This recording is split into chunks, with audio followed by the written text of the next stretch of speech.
Bom, e como anunciado no início do jornal, preservação da saúde mental é o tema do informativo. E hoje a gente traz aqui no estúdio o psiquiatra Alfredo Demétrio. Muito obrigado pela sua participação, Alfredo. Obrigado, boa noite para Júnior. você. Boa noite, querido. Bom, a gente está falando de saúde mental, janeiro branco, né? Tá no finalzinho aí do mês, mas é sempre importante a gente falar de saúde mental, né, Alfredo? Com certeza, sempre que a gente tem oportunidade, a gente deve falar, porque melhora o conhecimento das pessoas, as pessoas ficam mais livres para procurar ajuda, se necessário. Enfim, a informação sempre acrescenta, né? E faz com que as pessoas não fiquem sofrendo silenciosamente, né? A gente passou por um período, né? O mundo passou por um período difícil que foi a pandemia. E isso afetou muitas pessoas, né? A maioria delas. Como que você tem visto isso entre os pacientes, as pessoas? A pandemia realmente afetou as pessoas na saúde mental? Afetou de diversas formas. A doença em si, né? A doença em si, ela pode provocar algumas alterações que levam às doenças mentais, mas o que eu acho que mais afetou foi o isolamento, o medo, as perdas, né? Tudo isso impactou de maneira muito forte as famílias, as pessoas, e elas adoeceram mais. E até hoje elas estão... Até hoje repercute, porque isso não acabou exatamente, né? Quem perdeu, por exemplo, vários membros da família, esse impacto ele demora a passar, né? E quem adoeceu e sobreviveu também, o medo de ter a doença e esse isolamento que afastou ela daquele convívio normal, seja no trabalho, seja nos relacionamentos, também fez com que as pessoas sofressem muito. E isso impactou negativamente. Quem tinha uma tendência a desenvolver alguma patologia, desenvolve com mais facilidade. E algumas doenças, elas vêm por causa da própria Covid, né? Que afeta o corpo como um todo, né? E as pessoas, elas estão se cobrando mais, Alfredo? Você vê isso? Está tendo uma autocobrança? Por isso que as pessoas estão mais doentes da mente? Eu acho que a cobrança, não vejo exatamente dessa forma. Existem pessoas que se cobram muito, né? E essas pessoas, elas podem se cobrar de tal forma que chega a ser patológico, vamos dizer, né? Que a pessoa que se cobra exageradamente, desproporcionalmente, cria um desequilíbrio que acaba necessitando de ajuda, seja psicoterápica e até clínica, né? Mas a cobrança tem fases que ela é relativamente normal. E se ela está proporcional àquele momento da vida da pessoa, pode ser até saudável, vamos dizer, uma cobrança. Né? O que não pode é ser desproporcional, exagerado demais, ficar uma coisa obsessiva demais. Isso também gera sofrimento e a pessoa pode necessitar de uma ajuda, né? Para entender melhor aquele momento dela, para superar aquilo. E se for patológico, entenda patológico como uma doença. Tá? Então, por exemplo, uma cobrança desmedida, como é o caso, às vezes, do transtorno obsessivo-compulsivo, né? Se for uma coisa muito intensa, a pessoa precisa de ajuda profissional. Certo. Porque ela não consegue resolver sozinha. E o trabalho psicoterápico ajuda, mas também, sem a medicação, ela não consegue superar. E como você citou a questão do desequilíbrio, né? Como manter a saúde mental equilibrada? Existe uma fórmula?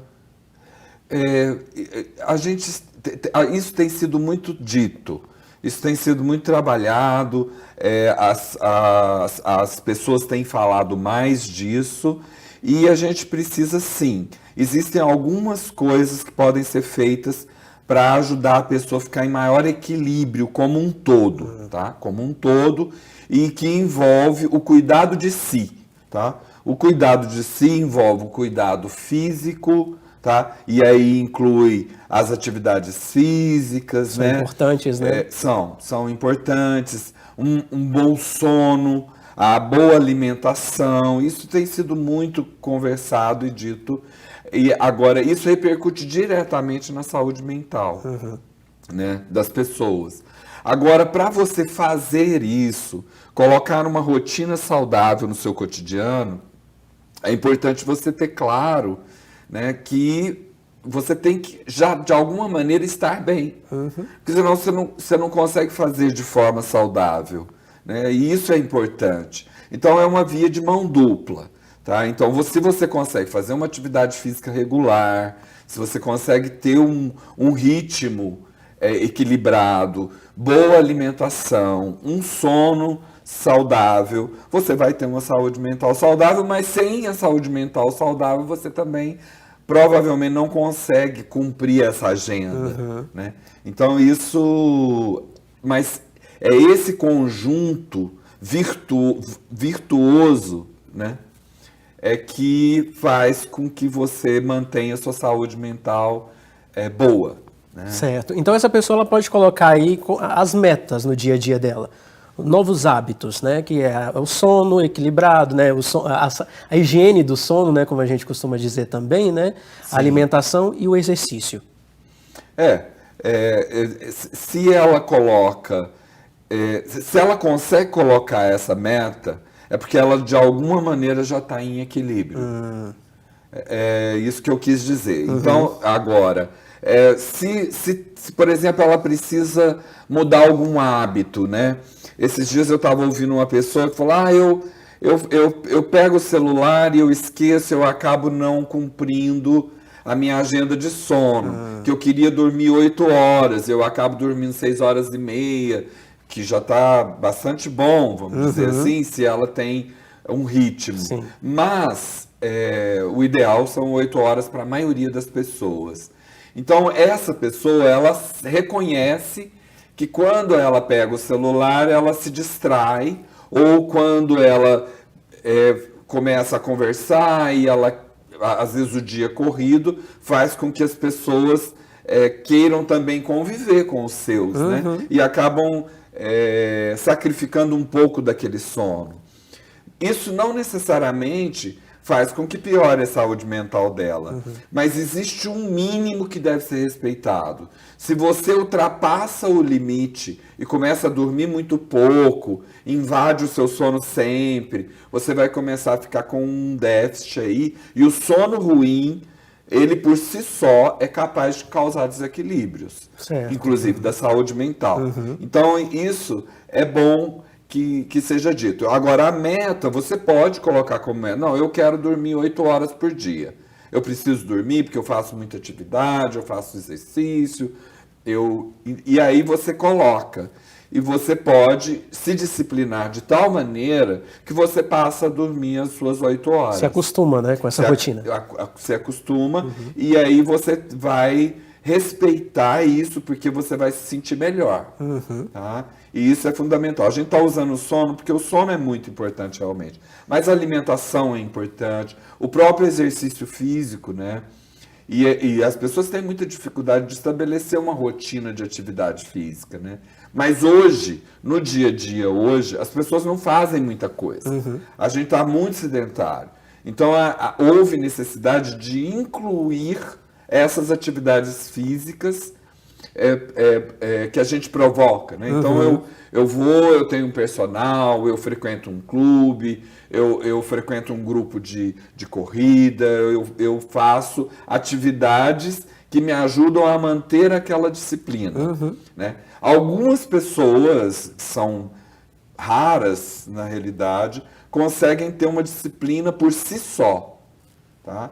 E é bom você ter uma orientação adequada, porque você pode se machucar também. Certo, como é a gente verdade. não tem muito essa prática, você pode fazer um movimento e se machucar. E tem que ter a ajuda de um profissional ali, né? Exato. Agora, essa rotina de atividade física, boa alimentação, dormir bem, acaba fazendo com que você tenha uma agenda saudável.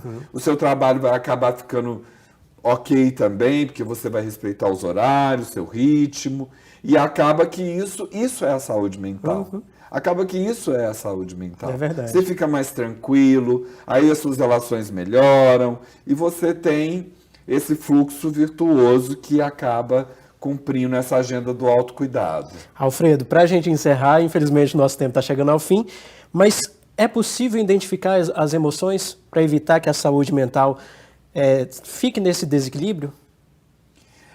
Quem sofre sabe. Às vezes você não sabe, às vezes alguém te alerta, olha, você está um pouco nervoso, você está muito ansioso, né? E você acaba, nossa, eu realmente estou meio passado, né? E a pessoa percebe, mas o ambiente, as pessoas que relacionam ajudam. Mas a pessoa percebe que está em sofrimento. No caso, por exemplo, de uma depressão, que são sentimentos relacionados a uma tristeza às vezes desmotivada, uma tristeza que dura muito tempo, que começa a atrapalhar outras coisas. Então, por exemplo, isso a pessoa percebe. E aí, ela percebendo, ela pode buscar um esclarecimento. Se você tem dúvida, o ideal é você conversar com um profissional da área da saúde mental. Seja um psicoterapeuta, seja um psiquiatra. Eu recebo muitas pessoas de psicoterapeutas, psicólogos, que identificam, porque eles recebem primeiro aquele paciente. E aí eles querem esclarecer e encaminham para a gente, que trabalha com a clínica, para a gente esclarecer. Às vezes a gente faz um diagnóstico. E às vezes não, a gente esclarece que não chega ao ponto de necessitar de uma medicação, que é só continuar o trabalho psicoterápico. A gente compreende esse movimento da pessoa e aí a gente faz o tratamento conjunto, né? Associado ao trabalho psicoterápico que o colega encaminhou, ou até a gente mesmo identifica e encaminha para um psicoterapeuta, ou a gente mesmo faz também. Certo. No meu caso, eu trabalho com as duas áreas, né? Com a psiquiatria e com a psicoterapia. Ok. Alfredo, muito obrigado pelos seus esclarecimentos aqui. É sempre importante a gente falar sobre saúde mental. A gente recebeu aqui no Informativo TVU Alfredo Demétrio, que é psiquiatra. Obrigado, volte mais vezes. Eu que agradeço, Júnior. Qualquer hora que você quiser, eu estou aqui. Pode deixar. Tá bom? Boa noite para Muito você obrigado. E até a próxima, viu? Até, querido. Bom, e hoje tem Provoca com Marcelo Taz na programação da TV Universitária. O convidado de hoje é o cantor Daniel Garcia, o intérprete da cantora Glória Groove.